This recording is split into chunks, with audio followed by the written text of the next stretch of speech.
Hello everyone, welcome back to my channel. तो आज मैं करने जा रही हूँ अपने फ्रीज़र की सफाई।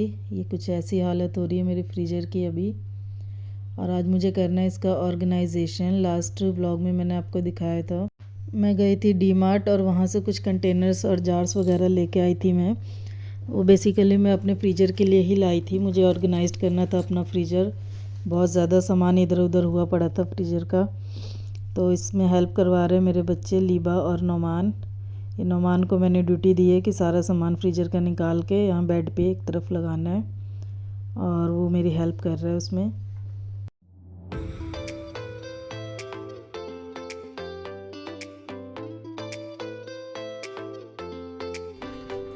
और यहाँ बीच बीच में लीबा और नोमान की मस्ती भी चालू है, सफाई भी हो रही है और बीच में इनकी मस्ती भी हो रही है। इसके बिना तो इनका दिन ही नहीं कटेगा जब तक एक दूसरे के साथ खींचातानी ना कर लें। और यहाँ मैंने गीला कपड़ा, पहले एक सूखा कपड़ा लिया, उससे सारे फ्रीज़र को क्लीन कर दिया है, और फिर उसके बाद गीले कपड़े से क्लीन करा, और उसके बाद फिर कॉलिन डाल के सब पे अच्छी तरह से बिल्कुल नीट एंड क्लीन कर लिया मैंने अपना फ्रीज़र। और डोर वगैरह फ्रीज़र का सब कुछ बिल्कुल नीट एंड क्लीन कर लिया।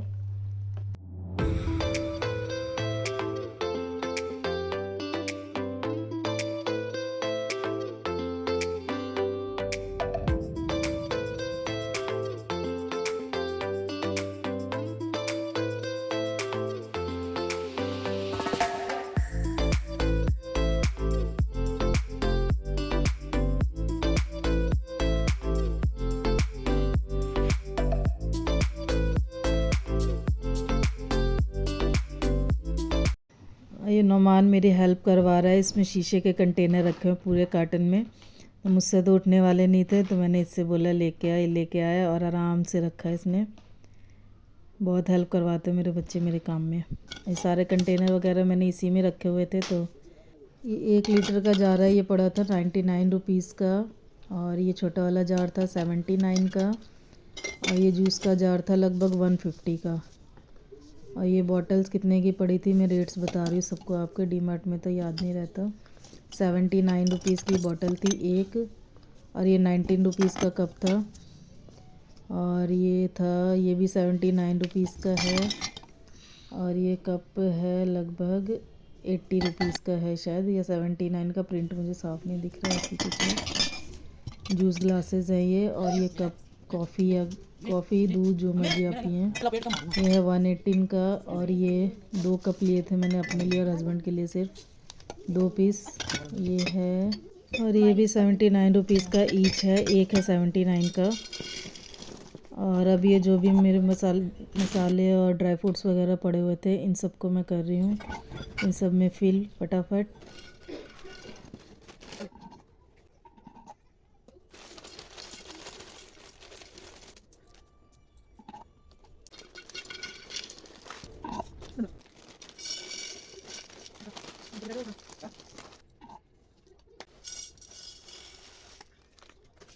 ये है गोंद, लड्डू बनाने के लिए लाई थी मैं, अब तक बना नहीं पाई, सर्दियाँ जाने को हो गई हैं, बस ऐसे ही निकल जाता दिन कामों में। और ये है आलू बुखारे, जो कि मैं बिरयानी में यूज़ करती हूँ ज़्यादातर। और ये है कैंडी, मसाले वाली कैंडी। मैंने पहले कभी नहीं खाई थी मसाले वाली, इस बार मैं लेने गई थी जब ड्राई फ्रूट्स वगैरह, तो मुझे पैकेट दिख गया, तो मैंने मसाले वाले आंवले की कैंडी ली, अच्छी लग रही थी कैंडी भी। और ये है पोस्तो दाना, इस बार मैंने सोचा बंगाली डिश में बहुत यूज़ होता है, तो मछली में, आलू में, बंगाली डिश बेसिकली ट्राई करूँगी मैं बनाना, आपके साथ भी शेयर करूँगी।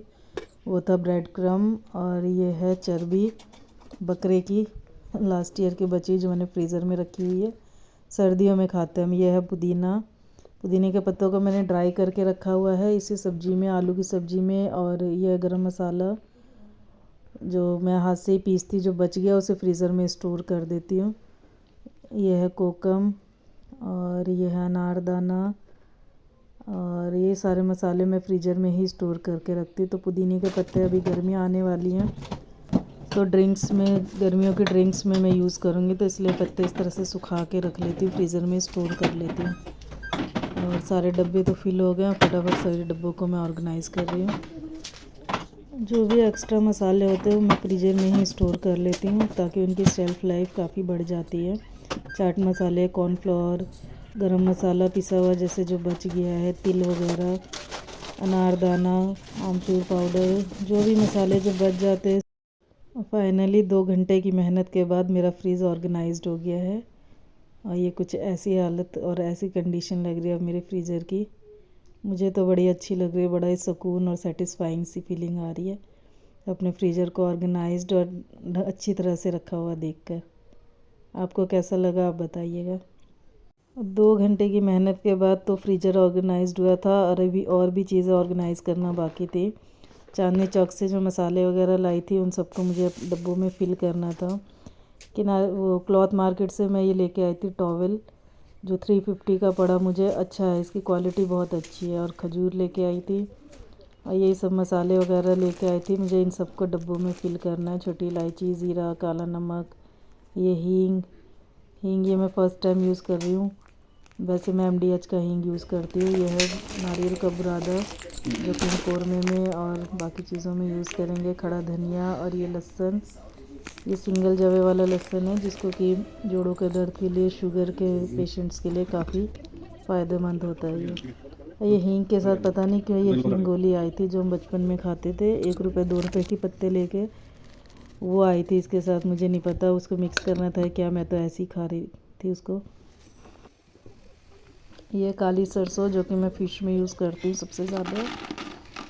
और ये तो सबको ही पसंद है, बच्चों को, बड़ों को, बूढ़ों को, सबको ही पसंद होगा। रमज़ान आ रहे हैं उसके लिए भी लाई हूँ मैं, और मेरे बच्चों को वैसे ही पसंद है। शाम के टाइम में उनको फ्राई करके देती हूँ। रंग बिरंगे पापड़, राजमा, छोले, चना, सारी चीज़ों को फ़िल किया। मसूर की दाल, जो भी चीज़ें ख़त्म थी सबको फ़िल किया डब्बों में, सबको अपनी जगह पे पहुँचाया। ये सारा डीमार्ट का सामान है। पहले फ्रीज़र ऑर्गेनाइज़ किया, फिर मसाले वगैरह रखे, अब डीमार्ट का सामान लगाना है मुझे। ये पंजाबी तड़का लेके आई थी मैं डीमार्ट से, मुझे बहुत अच्छा लगता है। और इन सामान को लगाने में मेरी हेल्प करवा रहे थे मेरे बच्चे अगेन, और मेरे हस्बैंड जी जब तक आ गए थे। फ्रिज में तो बच्चों ने हेल्प करी थी, और जब ये सामान लगा रही थी तो जब तक हस्बैंड भी आ गए थे तो सब ने मिल के हेल्प करवाई। मैंने लीबा सारा सामान समेट रही है, नीचे जो भी कागज़ वगैरह फैल गए थे पैकिंग के, मुंह बना के ही सही लेकिन कर रही थी हेल्प करवा रही थी। और सारा काम करते करते लगभग मुझे रात के 12 बज गए थे। 12 बजे सब ने खाना खाया। ये मैंने गोश्त की खिचड़ी बनाई थी जो कि झटपट बन जाती है, क्योंकि मुझे सारा सामान लगाना था तो इसलिए मैंने ये खिचड़ी बनाई थी। बहुत ही टेस्टी लगती है, बहुत ही टेस्टी लगती है मुझे तो। अगले व्लॉग में मैं इसकी रेसिपी डालूँगी। और अभी भी काम ख़त्म नहीं हुआ। खाना खाने का जो चटनी बच गई थी उसको मैंने इस तरह आइस क्यूब में करके फ्रीज़ कर दिया, ताकि अगली बार जब खिचड़ी बनाऊँगी 2-4 दिन बाद, या और कोई मटर वाले चावल वगैरह, तो उसमें ही चटनी अच्छी लगती है। तो खाना खाने के बाद इस चटनी को भी फ्रीज़ कर दिया मैंने। और अभी भी चीज़ें लगानी बाकी रह गई थी। जो कांच का सामान मैं लाई थी, आधा तो लग गया था, आधा बाकी रह गया था, तो उसको अब मैंने नेक्स्ट डे पे छोड़ दिया था, क्योंकि अब उस दिन हिम्मत नहीं थी रात को बिल्कुल भी। ये सुबह का व्लॉग है, सुबह की टाइमिंग है। यहाँ मैंने लीबा को काम दे रखा था कि ये मुझे सफाई करके देगी इसकी अलमीरा की, सारा सामान निकाल के रखेगी और सब पे अच्छे से कपड़ा मार के, कॉलिन मार के क्लीन करके दिया लीबा ने मुझे। सारे जितने भी बर्तन वगैरह थे और जो भी क्रॉकरी वगैरह मैं लेके आई थी, सबको 1 बाय 1 इस अलमीरा में मैंने लगाया। और इसमें भी लीबा मेरी हेल्प कर रही थी, वहाँ पे थी, सामान पकड़ा रही थी, शूट वही कर रही है। छोटे छोटे काम करवाने चाहिए बच्चों से। पता नहीं, लोग बोलेंगे बच्चों से काम करवाते हैं, बट मुझे नहीं लगता इसमें कुछ गलत है। छोटे छोटे काम करने के बाद ही बच्चे बड़े काम करना सीखते हैं। तो छोटे छोटे काम मैं इनसे करवाती हूँ, जैसे कपड़ा मारना, कॉलिन मारना, इतना काम तो वो कर सकती है, 11 ईयर्स की है। अब ये कांच का बर्तन है, इसे नहीं संभाल सकती अभी वो, तो ये मैं खुद से लगा रही हूँ। इसमें कुछ भी गलत नहीं है कि बच्चों से काम करवाते हैं ये या वो। लोग बोलने वाले बोलते हैं, और मुझे कोई फ़र्क नहीं पड़ता।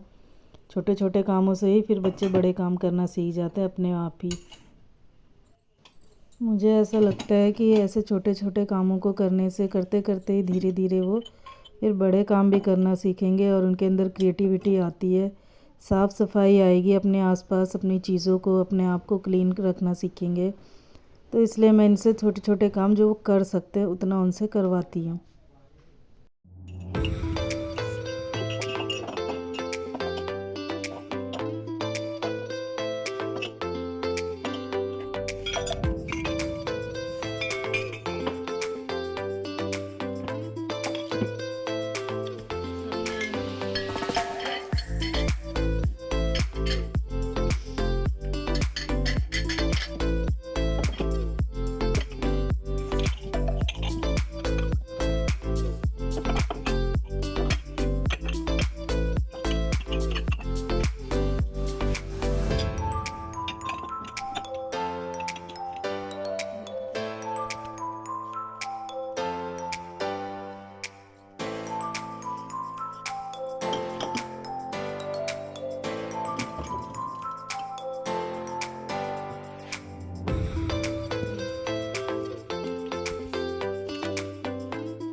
और ये वाव का फेस वॉश मैं लेके आई हूँ, फर्स्ट टाइम यूज़ करने वाली हूँ।